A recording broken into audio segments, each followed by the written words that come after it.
Hello, welcome to The Update. I'm Abby Smith.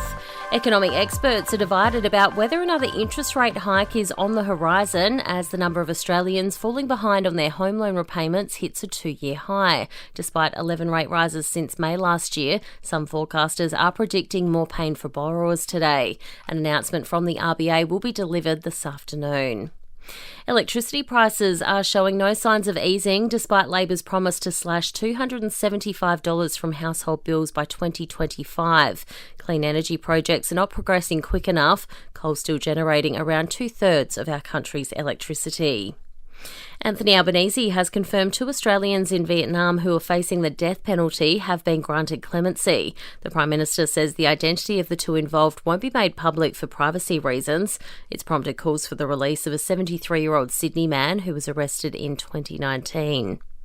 Supporters are welcoming the news Kathleen Folbigg is a free woman after 20 years in prison over the deaths of her 4 children. She's been pardoned after the head of an inquiry formed a firm view there's no reasonable doubt over her convictions. The full report is yet to be handed down. It means questions about if the compensation and if the conviction will be quashed won't be answered for weeks.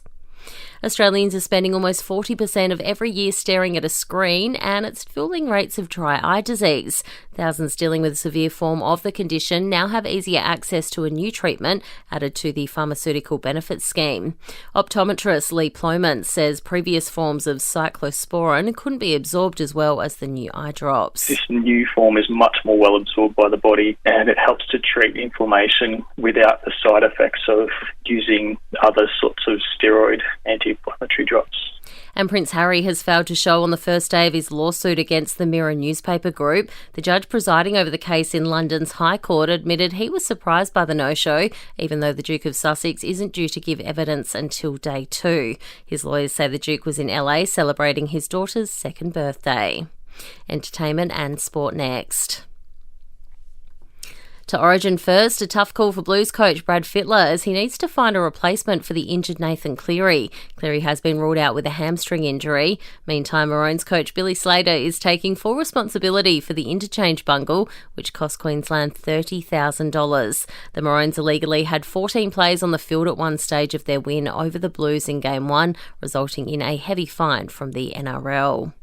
To AFL, West Coast is to challenge a 1-match ban handed to Liam Duggan for a dangerous tackle on Collingwood's Taylor Adams, while the Pies' Jordan De Goey will front the tribunal tonight for a high bump on the Eagles' Elijah Hewitt.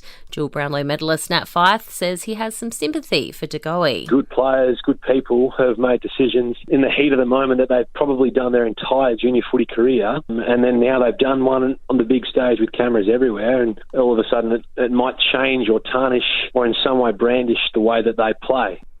At the French Open, 7th seed Ons Jabeur is into the quarterfinals for the first time. The Tunisian says while it would be incredible to win the slam, she's not getting too far ahead of herself. For now, I just want to take it one match at a time. I would have a very difficult quarterfinal, and from that we will take it and let's see what's going to happen.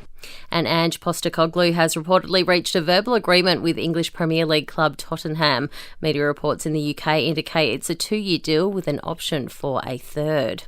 In entertainment news, it seems Taylor Swift and Matt Healy are out of their lavender haze and out of a relationship. The pair apparently calling it quits just weeks after confirming their new romance.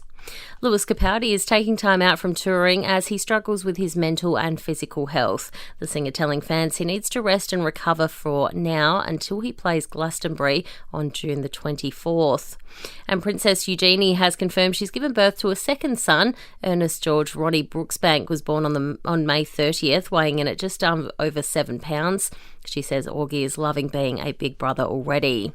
And that's the latest from the Nova podcast team. We'll see you this afternoon for another episode of The Update.